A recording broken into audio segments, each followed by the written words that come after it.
Hello friends, good morning. आज मैं आई हूँ आपके फिर से व्लॉग्स के कमेंट्स को लेके। तो चलिए फिर से पढ़ना चालू करती हूँ। और मैं बहुत खुश हूँ क्योंकि कल के समर राधिका के वीडियो में जिन्होंने जो मुझे मैसेज नहीं भी करते हैं, काफ़ी दिन से नहीं भी किए हैं, वो भी मेरे फैमिली मेम्बर्स मुझे मैसेज किए हैं। तो मुझे बहुत अच्छा लगा कि मुझे फिर से मेरे फैमिली मेम्बर्स याद किए। मुझे बहुत बहुत बहुत मुझे अच्छा लगा। Thank you so much. आप लोग मुझे मैसेज करते हो, अपना अपना सब प्रेशियस टाइम निकाल के आप लोग मुझे अपना टाइम देते हो। इसके लिए मैं आप सबकी बहुत बहुत आभारी रहूँगी हमेशा। तो चलिए मैं एक एक करके मैसेज पढ़ना चालू करती हूँ और देखते हैं किसने क्या चटपटे मैसेज लिखे हैं। तो सबसे पहले मैं राजकुमार शर्मा जी से चालू करूँगी। राजकुमार जी नमस्ते। आपका मैं पढ़ूँगी। गुनगुन की प्लानिंग थी कि समर जब राधिका से शादी कर रहा था तब गुनगुन ने मास्टर प्लान खेला, समर और राधिका के रिश्ते में दूरी पैदा करके, और अपने मिशन में कामयाब होने वो समर से चिपकने लगी। और उसने उस वक्त समर को जेल में नहीं डलवाया क्योंकि ये शादी तो रुक जाती, पर समर गुनगुन को कभी एक्सेप्ट नहीं करता इसलिए। और उसने ध्रुव से शादी इसलिए की क्योंकि समर के ऊपर प्रेशर बनाने राधिका के घर वाले और ध्रुव समर को सवाल पूछकर परेशान करते और गुस्से में घर छोड़कर चली जाए, और ध्रुव से गुनगुन झगड़ा कर ले और वो गुस्से में गुनगुन को वहीं छोड़कर चले जाएंगे, और गुनगुन टेंशन में समर से प्रेग्नेंट हो जाए, और समर भी मेल ईगो के कारण किसी को ना बताए, और जब राधिका समर का खिलाफ फिर करे करे और समर को जेल के अंदर डाल दे, अच्छा कार्रवाई करे, जेल के अंदर डाल दे, तब गुनगुन समर साथ दे और समर राधिका को छोड़कर गुनगुन को एक्सेप्ट कर ले। वाह राजकुमार जी, इतना तो मेरा दिमाग भी नहीं गया। आप तो हैट्स ऑफ, आपने क्या एक्सप्लेनेशन दिया है सच्ची में। मतलब आप इतने बारीकी से समर के व्लॉग को देखते हो। I appreciate, I really appreciate. आप बहुत अच्छा से मतलब गुनगुन के शातिर दिमाग को आपने समझ लिया। इसकी मुझे बहुत खुशी है क्योंकि ये लड़की बहुत शातिर है। जो गुनगुन का साथ दे के बोलते हैं ना कि गुनगुन अच्छी है, गुनगुन ये करती है, गुनगुन ने कब समर से बहुत प्यार किया है, मैं ये चीज़ मानती नहीं हूँ थोड़ा बहुत कहीं ना कहीं। क्योंकि समर गुनगुन से प्यार करता था, गुनगुन भी समर से बहुत प्यार करती थी, पर प्यार तब होता जायज़ जब गुनगुन अपने पति को, अपने संसार को बचाने के लिए वो खुद पुलिस के पास जाती। आजकल मैं अपने हस्बैंड से प्यार इतना करती हूँ, अगर मेरे हस्बैंड को कोई और दूसरी औरत छीनेगी तो मैं अपने संसार को बचाने के लिए मैं पुलिस स्टेशन तक जाऊँगी, ना कि मैं उससे उसको शादी कर लेने दूँगी। No never. और ये चीज़ आपने देखा, आपने ये चीज़ महसूस किया, ये चीज़ के लिए मैं आपको बहुत बहुत थैंक यू बोलती हूँ।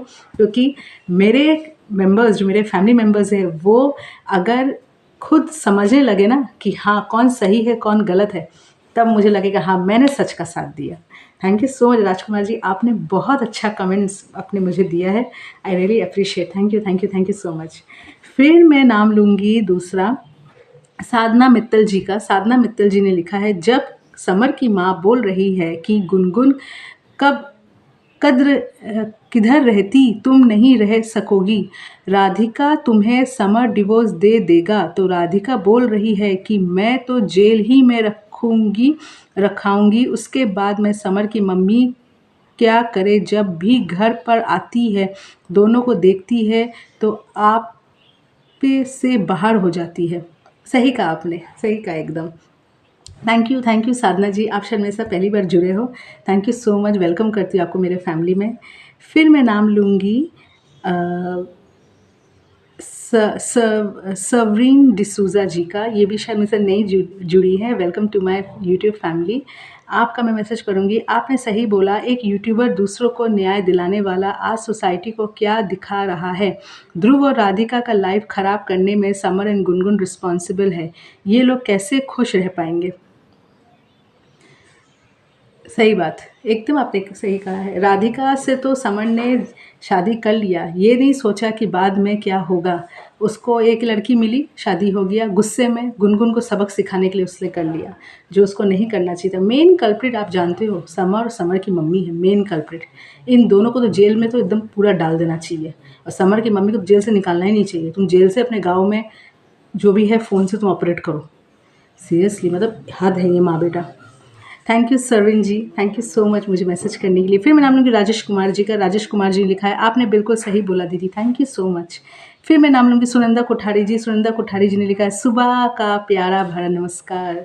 आपको भी सुबह का नहीं, सुबह का नहीं, अभी तो शायद दोपहर होने वाला है, दोपहर का प्यार भरा नमस्कार। फिर मैं नाम लूँगी, अच्छा, सुनंदा कोठारी जी ने फिर एक मैसेज मुझे किया है। अब लगता है राधिका के पापा को पैसों का ज़्यादा ही घमंड है। पैसा ऐसी चीज़ है जैसे को तैसा कर देती है। एग्ज़ैक्टली, आपने सही कहा। वो कल बोल रहे हैं कि गुनगुन के लिए कोई खर्चा चाहिए तो मैं खर्चा दूँ। अरे गुनगुन के लिए आप क्यों खर्चा दोगे? मैंने ये बोला भी। समर तो है, समर मर थोड़ी ना गया है, वो तो गुनगुन का खर्चा चला ही लेगा। और आपको, आप अपनी बेटी, बीवी, आप उन लोग को देखो, आपको क्या ज़रूरत है दूसरी की लड़की का खर्चा? शादी करा दी है, वही तो बहुत किया, अब क्या ज़रूरत है? ये आपने सही कहा। पैसा ऐसा चीज़ है ना, लोगों का घमंड कुछ ज़्यादा ही हो जाता है, फिर उतरने में 1 सेकंड नहीं लगता। फिर मैं नाम लूँगी पंजाबी हिट्स का। पंजाबी हिट्स जी ने बहुत दिन के बाद मुझे मैसेज किया है। उन्होंने लिखा है समर यू आर वेरी डरपोक फादर। हाँ, एग्जैक्टली, ही इज़ वेरी डरपोक फादर। कविता चड्ढा जी ने, कविता आंटी जी ने मुझे लिखा है आपने सही बोला बेटा, थैंक यू आंटी। फिर मैं नाऊँगी ताशी सागमो का नाम। ताशी जी ने लिखा, ताशी जी ने मुझे हार्ट्स भेजे हैं, थैंक यू। फिर मैं नाम लूँगी गुंजा साहनी जी। गुंजा बहन का नाम लूँगी। उन्होंने लिखा है सही बोला आपने, राधिका और उसके पापा को नहीं आना चाहिए आना चाहिए था। समर गुनगुन का सीन दिखाने के लिए राधिका के पापा का बोली देखा आपने, हर बात में रे लगा रहे थे। हाँ, मैंने भी गौर किया, हर बात में रे लगा रहे थे। फिर मैं नाम लूँगी, अच्छा, गुंजा जी का और एक मैसेज है। समर ऐसा क्या क्या किया रे, ऐसे बोल रहे हैं? आप अपनी औकात दिखा रहे हैं कि कितने अच्छे हैं। सही में इनका भी बोली मुझे कल उतनी ठीक नहीं लगी, राधिका के पापा की। वो मतलब समर और गुनगुन ऐसा किए हैं इसलिए उनकी बोली वैसे हो गई है कि वो ऐसी ही बोली यूज़ करते हैं। गॉड नोज़ वगैरह, इतने दिन तो बहुत अच्छे से बात कर रहे थे, पता नहीं क्या अचानक से इनको भी हो गया है। किसका क्या बताए गुंजा जी, समझ में नहीं आता है। एनीवेज़, थैंक यू गुंजा जी, मुझे मैसेज आप हमेशा करते हो। फिर मैं नाम लूँगी मीना माधो जी का, जिन्होंने मुझे हार्ट भेज के फिर से हार्ट कर दिया, थैंक यू मीना जी।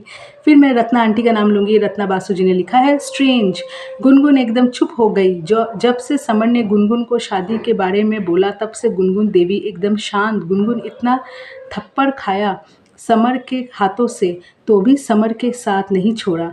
लगता है इसलिए भगवान ने गुनगुन को आशीर्वाद दिया है समर के साथ रहने के लिए। ये बात राधिका और उसकी पापा का, रही बात ये राधिका उसके पापा का, इन लोगों ने तो हेडिक कर रखा है। अगर ये दोनों बाप बेटी को डिवोर्स चाहिए या ज्वेलरी या एलुमिनी जो भी चाहिए उन्हें जाके कोर्ट से मांगे। सही बात है, ये तो सिस्टम है। समर ने तो ठीक बोला, घर आके ये लड़ाई करने में मज़ा आता है क्या? वही तो मैं बोल रही हूँ, बार-बार राधिका पापा क्यों घर चले आते हैं? वहाँ आके मिलेगा क्या उनको? बेमतलब का बकर-बकर बकवास बातें होगा, उससे अच्छा आप कोर्ट के दरवाज़ा खटखटाओ भाई। थैंक यू रत्ना आंटी, आप मुझे मैसेज किए। फिर मैं नाम लूँगी रत्ना मासूब बेगोड़ा जी का। इन्होंने लिखा है yes you are right, thank you so much. फिर मैं नाम लूँगी विनोद कुमार जी का। इन्होंने लिखा है सबसे ज़्यादा गुस्सा राधिका और राधिका के पापा पर आता है, क्योंकि जब तुम लोगों ने समर और गुनगुन के ऊपर जब केस कर दिया तो फिर क्या ज़रूरत है बार बार समर के घर? चाहे समर कुछ भी करे, अब भगवान जो करेगा सो भरेगा। राधिका के पापा को कोई ज़रूरत नहीं अब समर के घर आने को। समर और गुनगुन से ज़्यादा राधिका और राधिका के पापा बदतमीज़ हैं, मुझे तो यही लग, क्योंकि बार बार वो आ जाते हैं। हाँ, सही बात है, बार बार राधिका के पापा क्यों आते हैं? अब आने की तो कोई मतलब नहीं बनती है। फिर मैं नाम लूँगी दीपाली जी का। दीपाली जी ने लिखा है सिस्टर राधिका के डैड इसलिए आए क्योंकि राधिका परेशान ना हो, और राधिका के बाद डैड ने जो पैसा देने को गुनगुन से पूछा वो एक कमेंट था। राधिका ने जो खरी खोटी सुनाई, सही कहा है। दूसरे वीडियो में समर की माँ राधिका और उसके डैड को केस वापस लेने को बोल रही है। समर को जेल की और रोटी, हाँ, समर को तो जेल की रोटी खानी पड़ेगी। अब देखो क्या होता है, ये लोग केस उठा लेंगे तो समर को कोई जेल वेल होगी नहीं। थैंक यू दीपाली जी। फिर मैं नाम लूँगी नोरिन डैनियल जी का। नोरिन जी, बहुत दिन के बाद आपने मुझे मैसेज किया है, मुझे याद किया है। आपने लिखा है call Samar's daddy, he is not knowing anything and he hate to see Gungun. Nobody will call Samar's daddy, Samar's mother is very cunning lady. Thank you Norin ji, आप मुझे मैसेज किए। फिर मैं नाम लूँगी शुभ्रत विश्वास जी का। इन्होंने लिखा है लेकिन दीदी समर को घर तक छोड़ने हमारे कोलकाता में तो ऐसा कुछ नहीं होता है, और वहाँ का कपड़ा तक भी पहन के आता है, हमारे कोलकाता में तो नहीं। सही मैं उस दिन वही बोल रही थी, कोलकाता पुलिस को इतना भाई टाइम नहीं है, दिल्ली पुलिस को इतना टाइम है, घर तक छोड़ने आते हैं, वो भी मतलब जो यूनिफ़ॉर्म है जेल का, वो यूनिफ़ॉर्म पहन के घर तक चले आते हैं कि घर का कपड़ा पहनने को क्या इजाज़त नहीं मिलता है? क्या मालूम बाबा क्या होता है। थैंक यू सुब्रत जी, मुझे आप मैसेज किए। फिर मैं नाम लूँगी मीना माधो जी फिर लिखी हैं पापा इज़ बेशरम। फिर मैं नाम लूँगी उषा आंटी का। उषा आंटी ने लिखा है जानवर बहुत खतरनाक स्टैंड है, लेकिन भी नागिन भी गूंगी बैठी है, बुढ़िया पता नहीं कहाँ मर रही है, गुनगुन भाग गई है। ध्रुव को भी कुछ नागिन के खिलाफ करना चाहिए, चुप क्यों बैठा है, नाले के कीड़े हैं तीनों। सही बात आपने कही आंटी, तीनों नाले के कीड़े हैं। फिर चंद्रवती जी का मैसेज पढ़ूंगी। चंद्रवती देवी जी लिखा है समर जेल से आया है, गुनगुन को जुड़वा बच्चा होगा। फिर मैं नाम लूँगी प्रीति मेहरा जी का। प्रीति जी लिखा मैडम राधिका को एफआईआर किडनैप कर लेंगे। हाँ, राधिका को फिर किडनैप कर लेंगे। हाँ, अंकित तो है ही बेटा किडनैपर। फिर मैं नाम लूँगी सतीश सोनकुसेरे जी का। उन्होंने लिखा है वो तो जाने पड़ेगा जानना ही पड़ेगा 10 दिन के बेल पे आया है, जाना ही पड़ेगा 10 दिन के बेल पे आया है इसलिए। हाँ, फिर मैं दुर्गावती मिश्रा जी का नाम लूँगी। बहन समर की मॉम मर गई क्या, दिख नहीं रही है। मुझे भी नहीं दिख रही थी, अचानक से राधिका और राधिका के पापा के संग दिख गई। फिर कंचन गांधी जी का मैं नाम लूँगी। कंचन गांधी शायद मुझसे नहीं जुड़े हो आप, थैंक यू सो मच मुझसे जुड़ने के लिए, वेलकम टू माय फैमिली। आपने लिखा है गुनगुन तो नागिन है, राधिका को धक्का मारा। फिर मैं नाम लूँगी हाजरा खान जी का। हाजरा जी ने लिखा है ज़मींदारनी किधर गई, वो बहू बेटे को अकेले घर में छोड़कर ऐश करने गांव निकल गई, बेशरम नीच बुढ़िया। फिर मैं नाम लूँगी अनिल सिन्हा जी का। अनिल सिन्हा जी लिखा है समर तेरा क्या होगा कालिया, तुम एक कोढ़ी हो, बड़ा यूट्यूब चला रहे थे, अब जेल में यूट्यूब चलाना। ध्रुव के वाइफ गुनगुन का मारुति कार पूजा पाठ करो, तुम्हारा अभी ज़िंदगी है। 3rd-4th क्लास के आदमी ऐसे होते हैं, ये लोग ज़िंदगी में अपना चाल चलो नहीं सुधरते हैं। सही कहा आपने, कोई कोई इंसान नहीं सुधरते, उसमें से समर है। बस अब मैं देख लेती हूँ कौन, मुझे ब्रजेश भैया ने आज मैसेज नहीं किया है, और मुझे किसने मैसेज नहीं किया। मुझे रेहाना बहन ने भी आज मैसेज नहीं किया, मुझे अमृत कौर जी ने भी आज मैसेज नहीं किया। इन लोगों का मैसेज मुझे नहीं आया है आज। तो मुझे रीमा जी ने भी आज मैसेज नहीं किया है। मैं रीमा जी को, इन सबको जो मुझे मैसेज किया, मैं सबको बहुत मिस कर रही हूँ। और किसी ने मेरे को आज मैसेज नहीं किया, जितने हैं ये लोगों ने मुझे मैसेज किया है। तो थैंक यू सो मच मुझे मैसेज करने के लिए। मेरे ऐसे साथ बनाए रखना। आज अपना वीडियो यहीं एंड करती हूँ, फिर मिलूँगी नेक्स्ट वीडियो के साथ। तब तक के लिए जय हिंद, वंदे मातरम।